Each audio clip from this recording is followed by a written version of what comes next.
Today in the kitchen, we're making Velveeta Mac and Cheese. I'm going to fill up a pot full of water and I'm going to turn that to high heat and bring that to a boiling.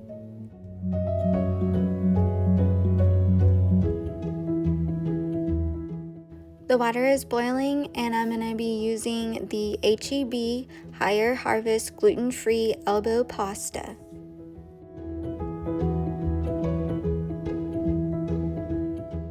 Just pour that into the boiling water and then we're going to set a timer for 10 minutes.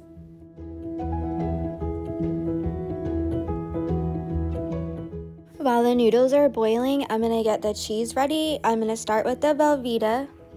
On the Velveeta, it is marked for every 4 ounces, so it does tell you how much it is, and we're going to be using the 8 ounces, so I'm going to go to the second mark of the 4 ounces.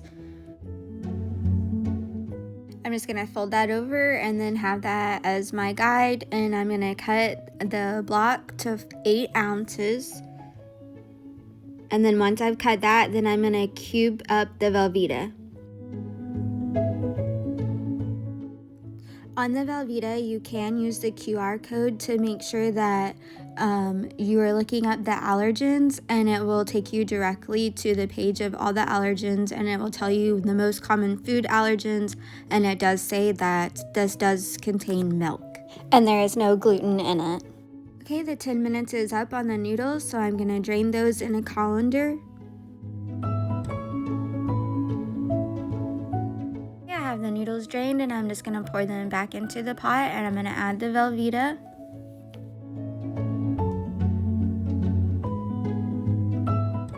While the noodles were cooking, I also grated up some cheese. Add 1 cup of cheddar cheese,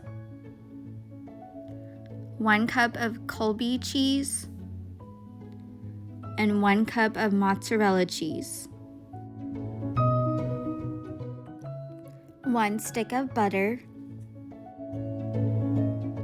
I did slice up the butter so that it is easier for it to melt. And then I'm going to add 3 cups of milk, but at first I'm just adding 2 cups, and then we'll add the other cup later. And then mix this all together. And I'm going to have this on low to medium heat to help the cheese melt.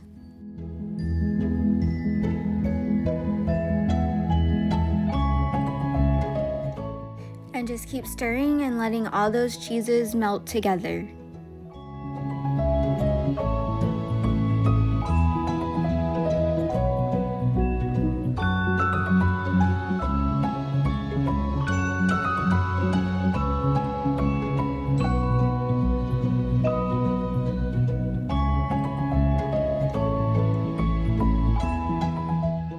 With those cheeses melting, it's going to be a little bit thicker, and we're going to go ahead and add in that last cup of milk.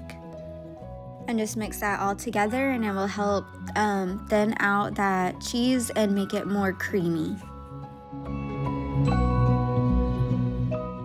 I do want to show you that you can mix up the butter and the cheeses all together before adding in the noodles, so you can melt the cheese and do all of that prior to putting the noodles in. So you can do it either way. You can put the noodles in and then melt the cheese, or melt the cheese and then add the noodles, however you prefer to do it. And also, when you're using the cheddar cheese, Colby cheese, and mozzarella cheese, you want to have the block of cheese and grate the cheese yourself, because it does melt better. And if you buy the already grated cheese in the bag, it has a powder on it and it doesn't help the cheese to melt as good, and it gets a grainy texture to the mac and cheese. So if you're mixing up the cheese first, then you would do the 2 cups of milk and then add in the noodles, and then you will add the last cup of milk after you've added in the noodles.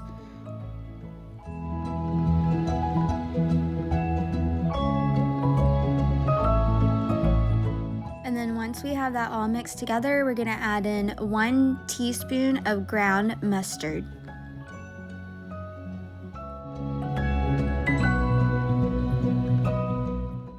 And just mix that in.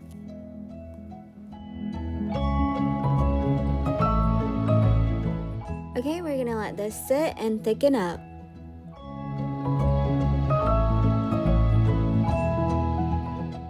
And then I'm just going to put the lid on it and let that sit to thicken up. You can keep it on low heat and it will thicken up in about 10 to 20 minutes. Throughout the 10 to 20 minutes, you want to just check on it and stir it around, make sure that it's not sticking to the bottom.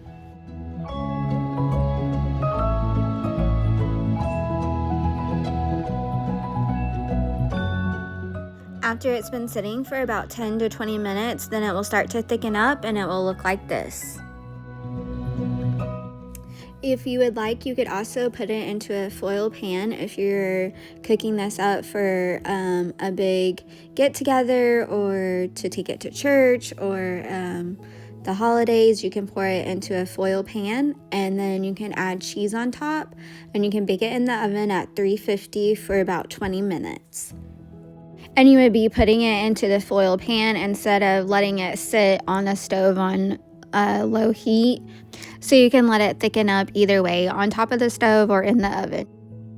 You can find the full recipe in the description box down below.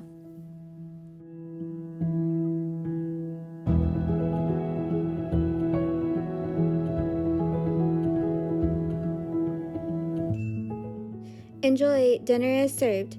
Thank y'all for watching, and don't forget to like and subscribe, and let us know if you tried Velveeta Mac and Cheese. We'll see you next time in the kitchen.